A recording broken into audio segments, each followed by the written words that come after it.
Alrighty, YouTube, what's going on? It's Mesa back at it with some Destiny 2 news. Another day, another article we're going to go over. This one's going to be relating to content droughts and how Activision and Bungie plan to deal with that within Destiny 2.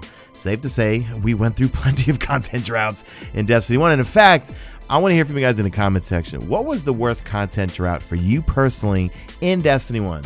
Like the time where you felt like, oh man, when is this next expansion coming? For me, had to be before the Taken King. That summer, right before the Taken King came out. I mean, I was just like, I got to play it at E3. I got to go to Bungie that summer, but I was just fiending. I was like, man, we need new content. Well, let's talk about this article from VG247.com. I'm going to link it in the description so you can check it out for yourself, but let's go through the meat and potatoes. There was an interview with Eric Hirshberg, the CEO of Activision, and they specifically address, one, is how they felt about those content droughts in Destiny 1 and how they're going to deal with it in Destiny 2. Now, actually, in their article, the source for this big, long interview with Eric Hirshberg comes from gamesindustry.biz. Huge interview. I'm going to leave it in the description if you want to read it. We talk a lot about Call of Duty, but let's focus on the Destiny 2 stuff. So, first off, let me read this quote from Eric here. He goes, "I have not been happy with the cadence of new content. We got a lot right with Destiny 1, but one of the things we didn't do was keep up with the demand for new content. I feel like as great as The Dark Below, House of Wolves, The Taken King, and Rise of Iron all are, clearly there was an appetite for more. The solution? Activision has rounded up some of its internal studios and put them at Bungie's disposal for Destiny 2. Now, if you didn't know already, on Destiny 1, Raven Studios and High Moon Studios worked on a few things in Destiny 1. I don't know exactly. I'm pretty sure some of the armor sets, I believe some of the Age of Triumph stuff. But if you go to the websites right now for High Moon, but then also this new studio, Vicarious Visions, you see they've both updated their main pages that they're now partnering with Bungie to work on Destiny 2. But the next quote I'm going to read you from Eric leads more to that. All right, these studios are being brought in not just for like cosmetic stuff or armor design, but to help with the content droughts. Let me read you this one. One of the things you'll see post-launch of Destiny 2 is that we've got additional AAA developers from inside the Activision ecosystem working with Bungie on Destiny content, including Vicarious Visions and High Moon. That will allow us to keep an even more robust pipeline of content in the ecosystem.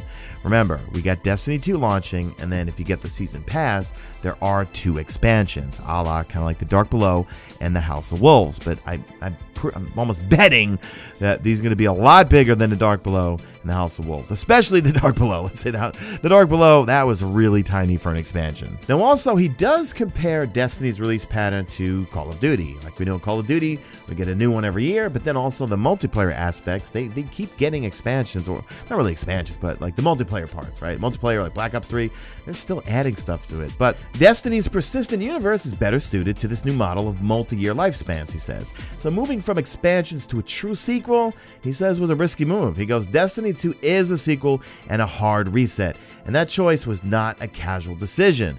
And think about it, how many people were so upset we're not carrying anything over from Destiny 1. I personally could care less. I want a new game. I want all new weapons. I want all new destinations, and that's what we're getting. European Dead Zone, yes, it is Earth, but it's going to be an all-new destination. And I like the new worlds, the new planets. I mean, look, I'm a little bummed we're not getting the moon back, but listen, I wanted new destinations. We're getting new destinations. So Eric continues to say, it was something we really debated, because if you're in a persistent universe, then obviously people's investment continues to have value and perpetuity. However, it can be also intimidating to new players to join, and that's a really good point. You know, Eric said this a long time ago on previous Activision quarterly earnings calls, is that Destiny 2, they really want to branch out to new people. You know, I think they're fairly confident that all of us Destiny 1 addicts, we're definitely going to come back for Destiny 2, but they really want to expand it to new people who never played the game, and especially the fact that it's on PC. I mean, that's a whole new market they need to tap into. So that's why it's a hard reset, if you think about it. You know, if it was continuing to bring your stuff over from Destiny 1 and now it's on PC, I don't think that would really work. Now, Eric also talks about Call of Duty again, and he said that the annual releases like Call of Duty gives developers a chance to bring new ideas regularly, which is not possible in a persistent universe game like Destiny. But he thinks Destiny 2 may represent the first step in establishing a new and possibly equally successful strategy.